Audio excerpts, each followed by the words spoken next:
This is a $40 watch, not 400, not 4,000, 40. And when I bought it on eBay, I thought I was getting a simple service project, but once I opened the movement, I found a badly bent escape wheel pivot. And during inspection, the pivot didn't survive, which meant if this watch is going to run again, I was going to have to repivot it. And the pivot we're talking about is barely thicker than a human hair.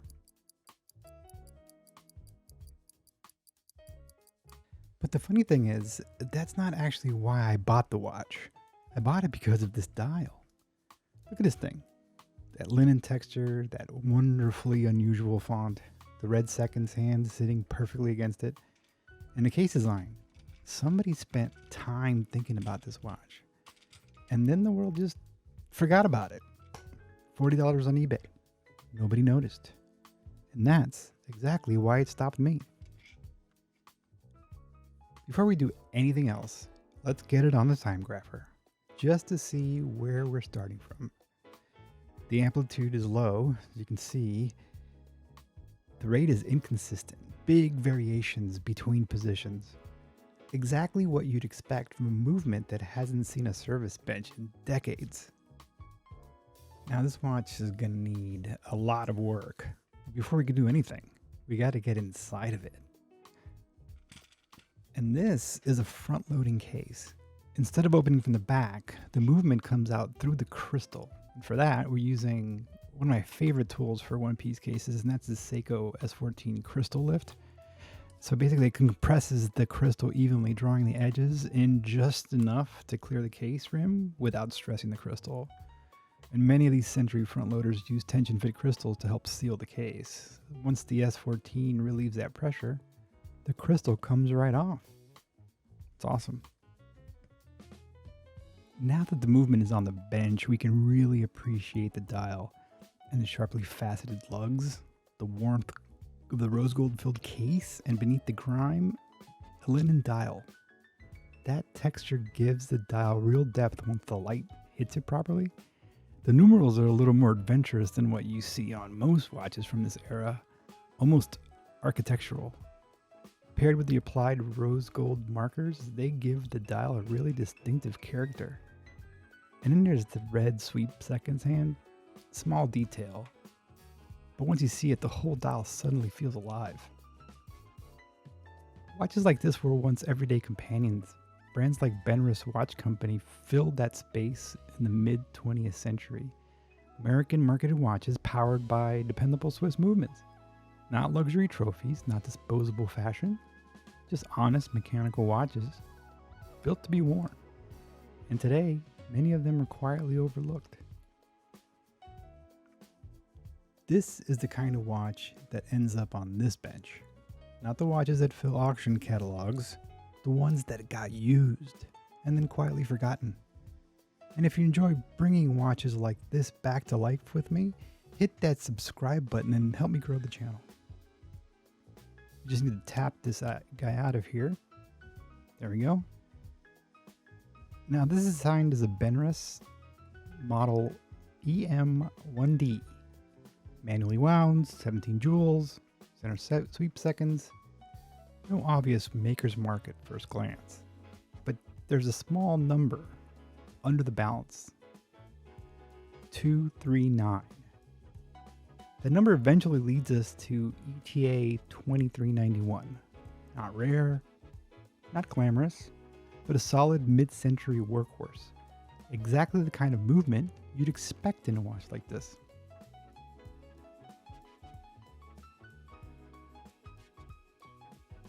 The movement looks great. I'm not seeing any corrosion, no abuse, just dry lubricants and the normal accumulation of dust and time. This is exactly the kind of movement that rewards a good proper service, and if you do that, things turn out pretty well. So we'll see. So I'm going to start by removing the hour wheel, which is the wheel that the hour hand attaches to, and then we'll turn the watch over and start by removing the balance bridge, which has the balance wheel and the hairspring attached to it. And we'll take that and put that aside. We don't want that to get damaged.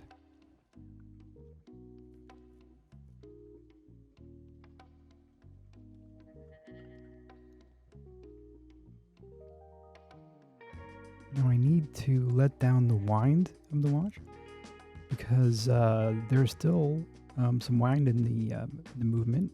And if I start to remove the bridges and the wheels can actually, spin really quickly and actually cause damage or go flying off. So we definitely want to take care of that.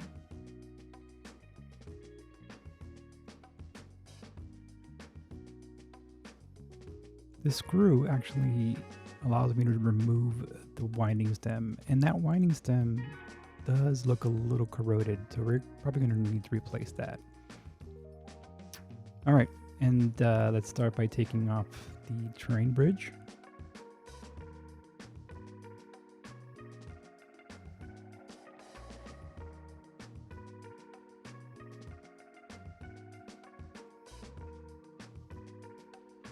Okay.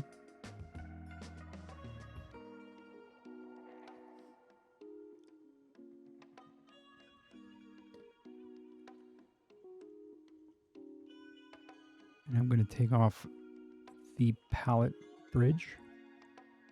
This is the pallet fork underneath here. And there's a lot of oil under here. I noticed that. It's interesting because there's not a lot of oil anywhere else in the watch, but right there seems to be a lot of oil. It's kind of strange because the pallet fork actually is an area that you don't oil. So that's interesting. Here's the escape wheel. And we've got a problem. That is a bent pivot. And it looks pretty bent. So this is going to be a problem for us. When pivot is that bent, more than likely it's going to break off. So we're going to have to figure out what to do there. Okay, so we'll take off the crown wheel here. And this is, you'll notice that the screw that I unscrewed to the right. It's actually a reverse threaded screw, so it doesn't come unscrewed in the action of winding the watch. This is the ratchet wheel with the click underneath it. There's a spring. And let's continue to remove the train of wheels.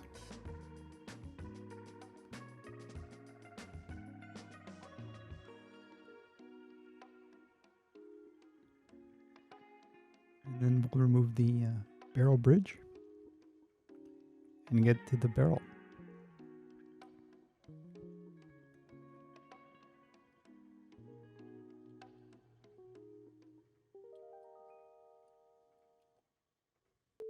Now we need to get the mainspring out of the barrel. So very easily you push down the sides of the mainspring barrel and it pops open. And we'll carefully take out the mainspring. Take the lid off. Be careful because the arbor there gets stuck inside of both the top and this mainspring.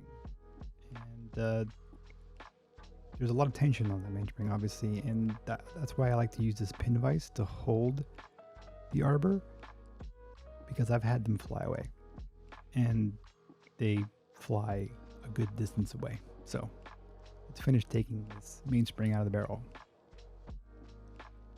Now, if you recall, the escape wheel had a bent pivot, and I said this was going to cause us some trouble. Well, because the escape wheel pivot had been bent, and during inspection, the pivot tip didn't survive, which was my concern, right? I just kind of touched it and considered trying to straighten it out a little bit, and it just broke right off. That's exactly the sort of moment where you kind of pause and you just stare quietly at the bench for a few seconds. Take a deep breath. Now, we could order a new escape wheel. The parts for this movement are readily available. They're not too expensive. But, I said to myself, sure you could order a new escape wheel, but where's the fun in that? There's a perfectly good lathe sitting right there, begging to be used. Not to mention, this would be the smallest repivot we've ever attempted. Oh, self, don't threaten me with a good time. Let's do this. To the lathe!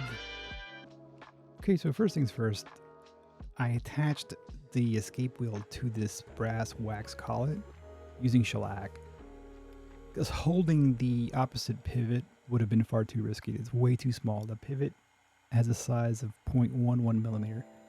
It would have broken off in the lathe with any sort of lateral movement. So using the shellac, attach it to the brass wheel after drilling a tiny hole there for the pivot. So we begin by stoning the broken pivot flat with an Arkansas stone. Then we can use a spade type drill to start the hole before drilling it to 0.15 millimeter. You see that's starts at center. And then we'll use this 0.15 millimeter drill bit to drill the hole. I'm using cutting fluid here.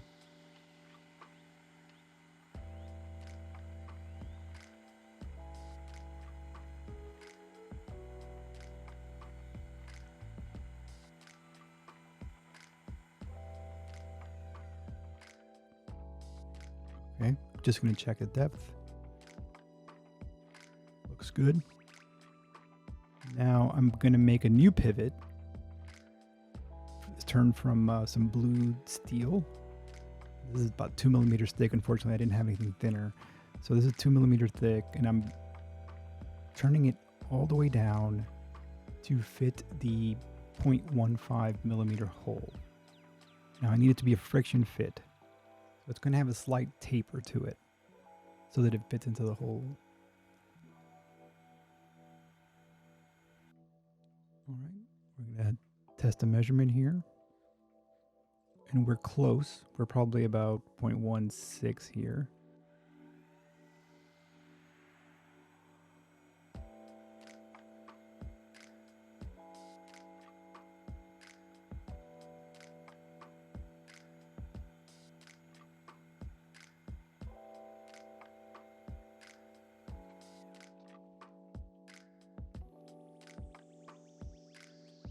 Okay, so I'm actually going to use the wheel to test it. Okay, it's almost there. It's getting close, so I'm going to finish it off with a pivot file.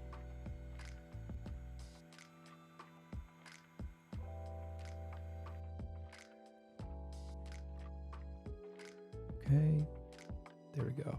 All right, that looks good.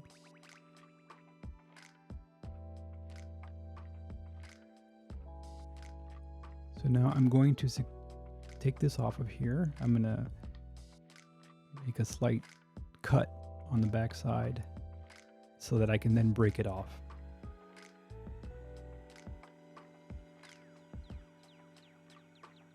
I don't want to go all the way through because it'll go flying off, and this is very small. I mean, you can see how small it is there. It just breaks right off. There we go. Now I fit it onto a pin vise, and I'm dipping it into some Loctite 648, which is a permanent version of Loctite, if you will. Fit it right in there, nice tight friction fit. There we go. It's good. Now you can see, there it is on the escape wheel.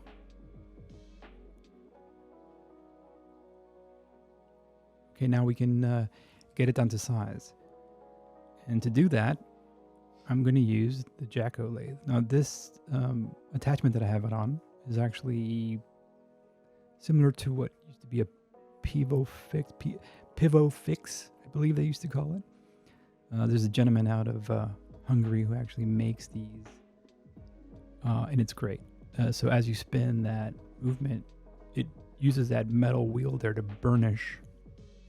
The same way you would use a burnisher. As you spin, it spins the wheel and a burnishing wheel. And I will keep reducing the size of this slowly until I get, so my final size of the hole of the jewel is 0.11 millimeter. I need the pivot to be just under that. So I will continue to reduce the size, and then I'm going to change the end here. so that I can reduce the length. It's a little too long. So I'll flip this around, fit it into the appropriate hole, and then I will use the pivot file and burnisher to reduce the size, the length of the pivot itself. Okay, so I'm checking the size here to see how close I am. Put the pivot in there. I'm at 0.116. Okay, I need to get it down to 0.109. Is really where I want to be. 100th of a millimeter smaller than the actual hole of the jewel. That gives it freedom of movement, but doesn't allow it to have too much side shake. So I'm going to fit this in here so that I can reduce the length. The pivot's a little too long right now. You can see how much it's reduced the size of the pivot compared to how thick it was before.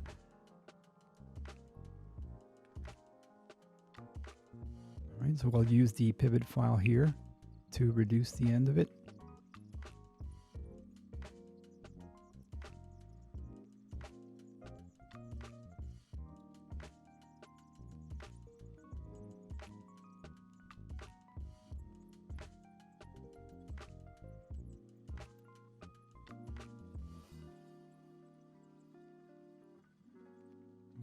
I'm giving it a little bit of an angle because I want to kind of round off the end a little bit.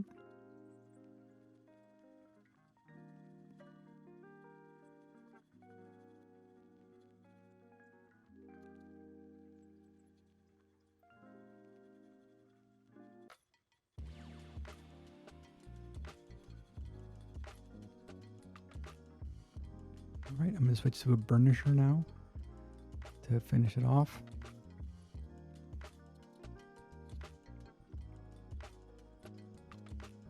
This both work hardens the pivot and smooths it out, so I can get a really, really smooth, no friction there in the jewel. All right, and now I will get it down to the final size. I'm going to flip the end again so that I can get it down to the right size. I need to get it below that 0.11 millimeter.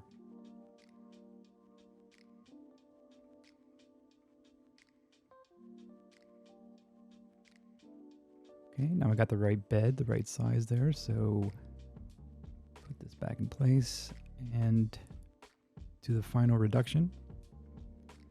Make the adjustment so that it's right where I want it.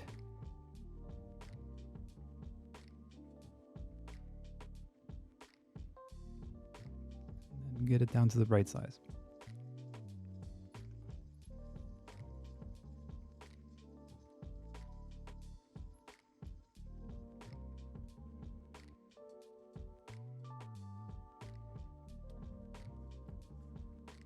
I'm going to use this burnisher that I have just for the final detail. It gives me a nice polish.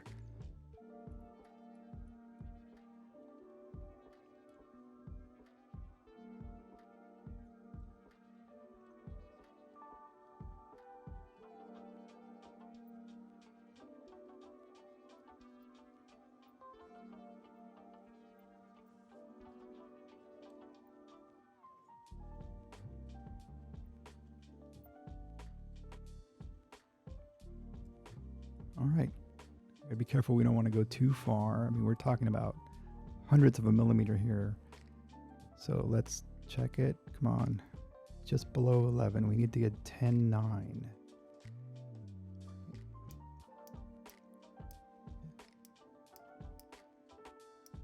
Okay.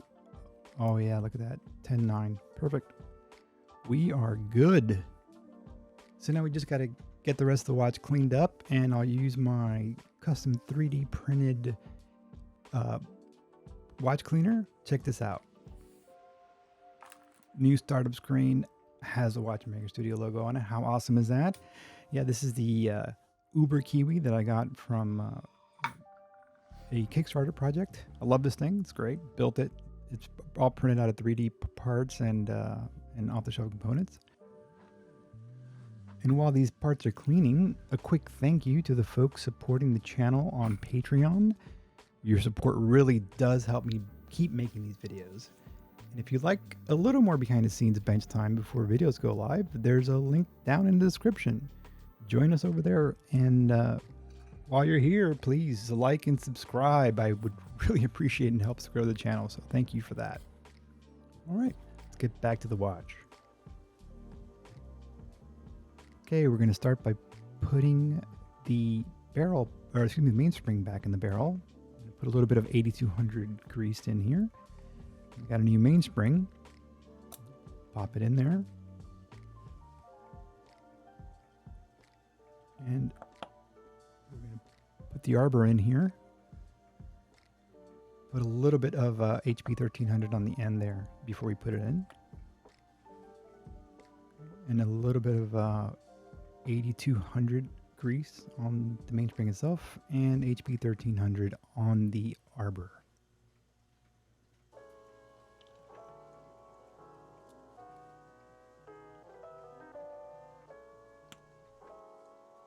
There we go. And we'll get started here on the train of wheels. Now ETA calls that an intermediate wheel. And then this is the barrel going in, and here is the third wheel.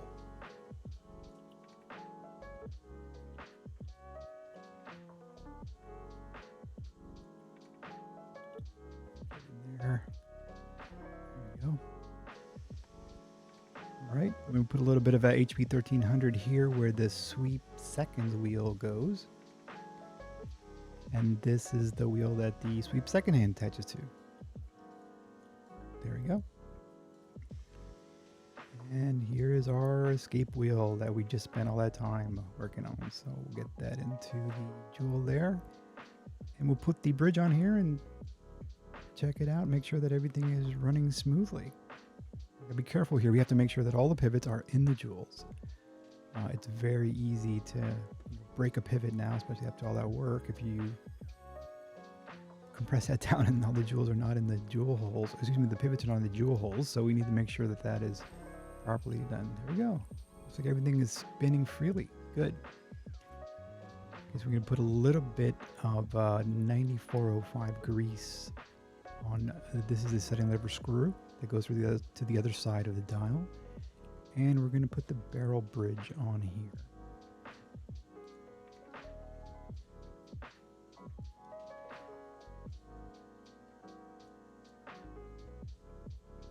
All right, now we can put, this is the click that keeps the mainspring from unwinding, and there's the click spring, and we will put the ratchet wheel on top of that.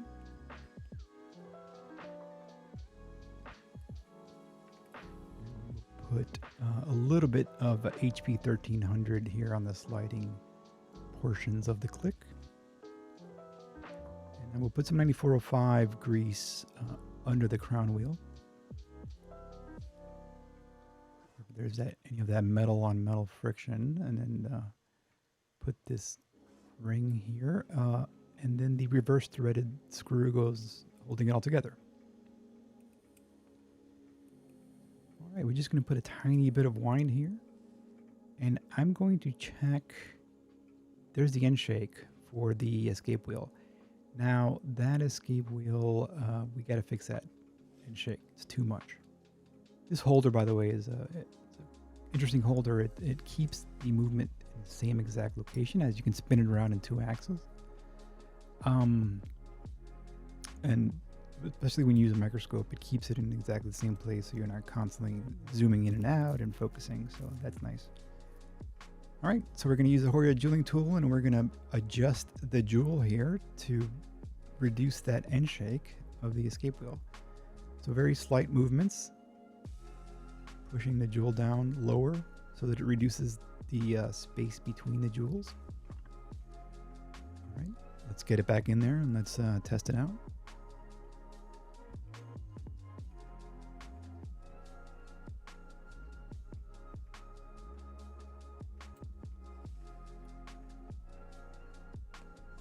Okay, looking good. We got them in there. Let's screw everything down, and let's check that end shake. There we go. Yeah, that's better. That's acceptable. All right. Make sure everything's spinning freely, and it is. So that's good. Let's clean the palette fork here in one dip solution. This doesn't go into the cleaner because the cleaners have a tendency to soften the shellac that holds those jewels in. So we use a one dip cleaner to do that. Put the palette cock on here carefully.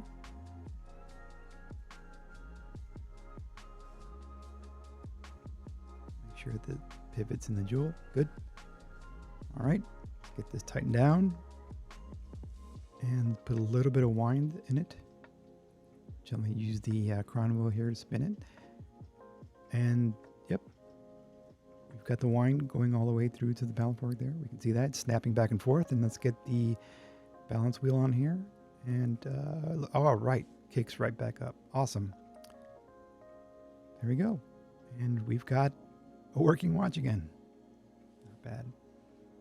And let's get this screwed down. And I need to get some wind into the watch. That only has a couple of very little wind in it. Right now, I'm just going to add a little wind this way.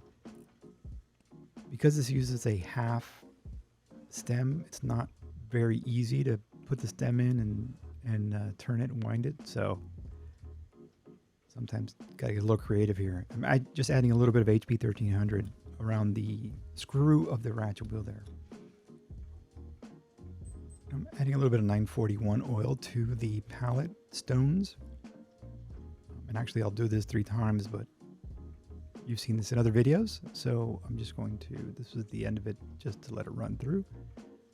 I'm adding a little bit of 9504 grease here to the winding pinion.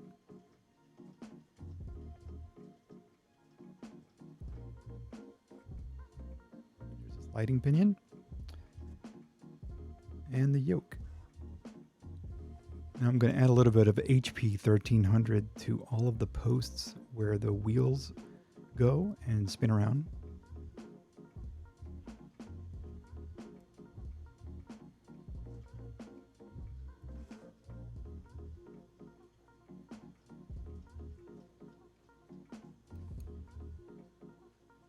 Okay, there's a setting wheel. There is the cannon pinion. The minute wheel. There's a setting lever. And I'll get it in place and I'll hold it down while I screw it from underneath. Get a little bit of 9504 grease into the slot where the yoke goes. I forgot to put that in there before. Do that now. And then we'll put the yoke spring in here, and I need to be careful and hold it down. We don't need that to fly away.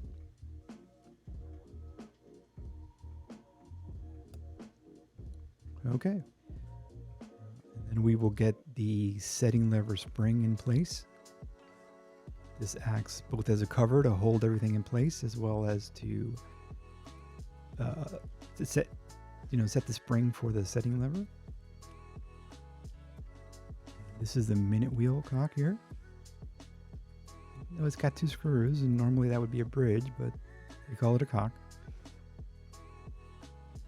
Get that screwed in place, and then we will oil the jewels. So here is 9010 for the intermediate wheel, the third wheel, and the escape wheel.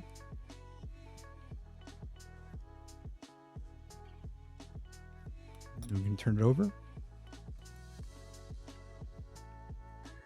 And some 9010 into the jewels. And it's just a little bit. Don't need to go crazy with it. And this is the center wheel, second pinion wheel. So we will add HP 1300 to that wheel. And then here's the jewel for the balance wheel. I've taken it out and cleaned it. And now I'm just putting a little drop of 9010. And then we're going to get it back into the setting. Now both sides of the movement work exactly the same way. So I don't need to show you both of them. I've shown plenty of them in other videos. This shows you one of them here so you can see. It's a very standard Inca block setting to hold the jewel in place. Now I decided to replace the mainspring But as we begin winding the movement, something isn't right. The new spring keeps slipping inside the barrel. It never fully winds. Yeah, so rather than forcing the issue, I'm just going to put the original mainspring back in. It was in good shape. There was really nothing wrong with it. I just felt that it was old, but it wasn't really tired, so I'm sure this is fine. We'll check with the Timegrapher, see what kind of amplitude we get. We should be okay. You know, sometimes the best solution is the one the watch started with. All right, let's get this back in here. Putting the barrel back in here, and then we'll put the barrel bridge back on.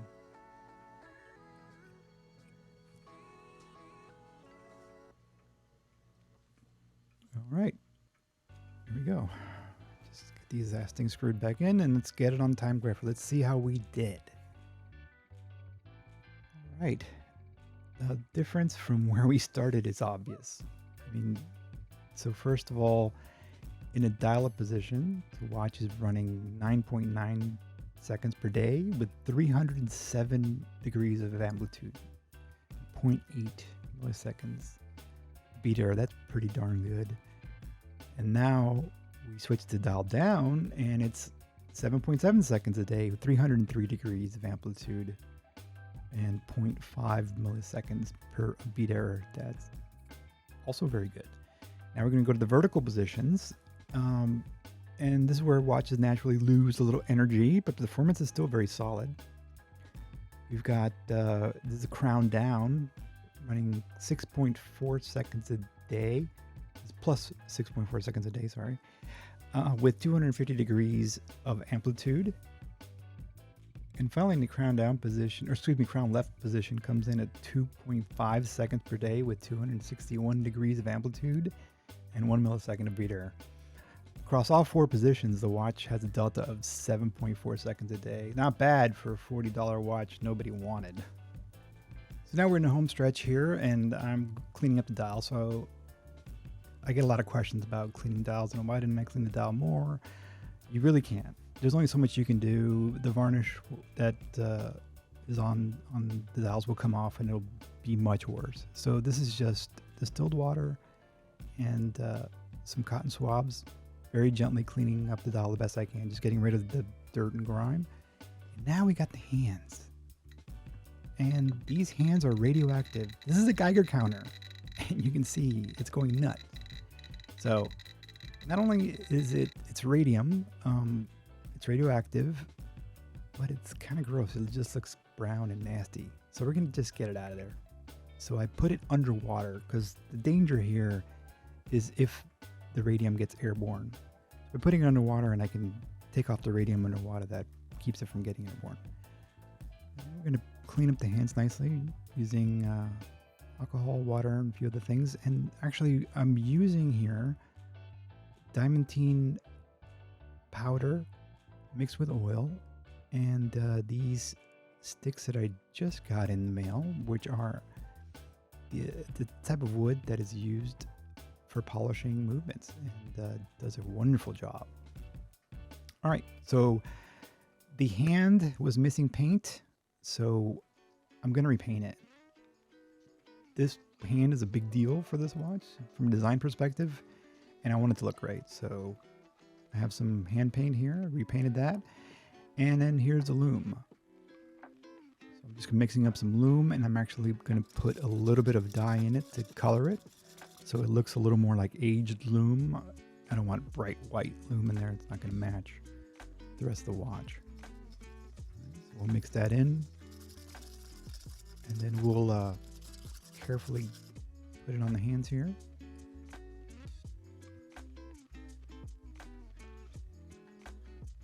And I'll actually do about 2 coats of this. It's a lot better if you do 2 thinner coats. All right, and for the crystal, what I did is I have these sanding sticks, and I'm sanding out the scratches, the big major scratches on the crystal. The original crystal's in fine shape, just has a few scratches, and I'm using these sanding sticks, and I'm going from 1000 grit all the way up to 12,000 grit. And then I'm going to finish it off with some poly wash.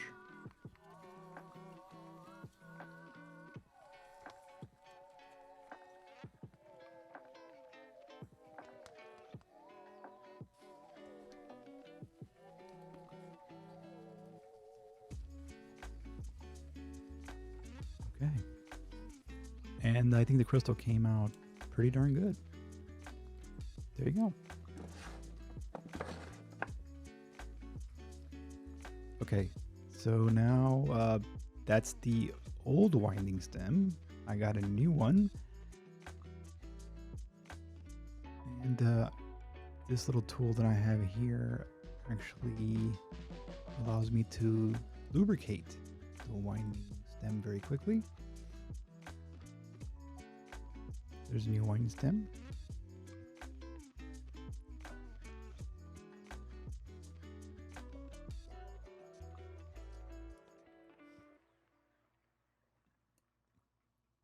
You can test it here. Looks good. There we go.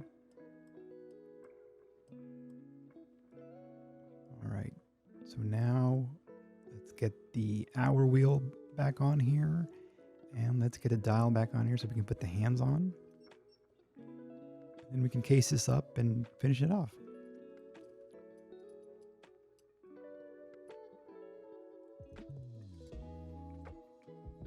We'll tighten up the two screws here on the sides of the dial.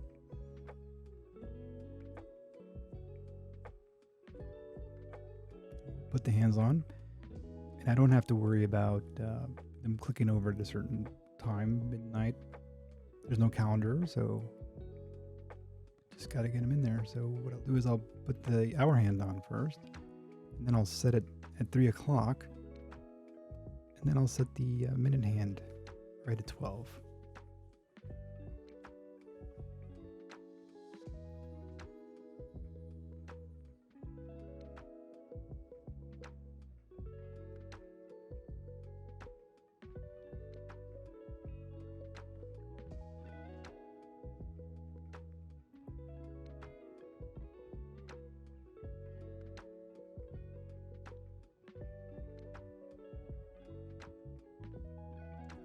There we go. And then we will get the second hand here in place.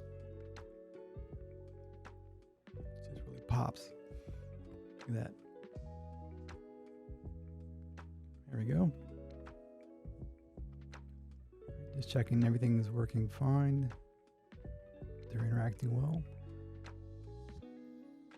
And then we can get this in the case.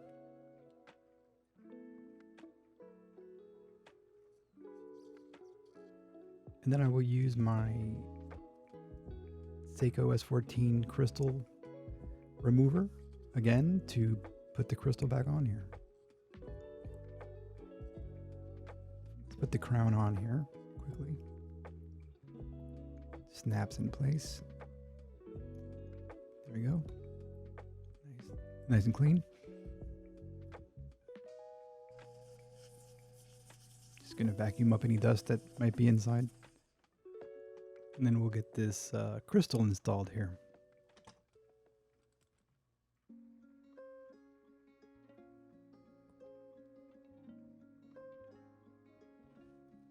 You know, as I put this watch together and I'm looking at it, I think this watch is stunning.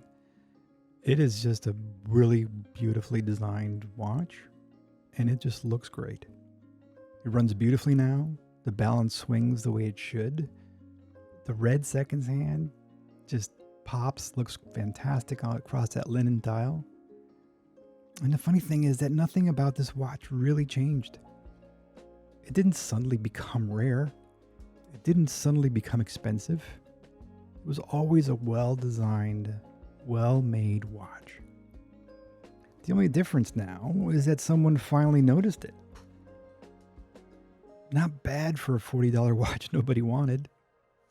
Sometimes that's all a watch really needs. Someone to pay attention to it again. I want to thank you for watching today and really would appreciate it if you liked and subscribed to the channel. This has been a lot of fun. I hope you have enjoyed it. And I'll see you next time here in the Watchmaker studio.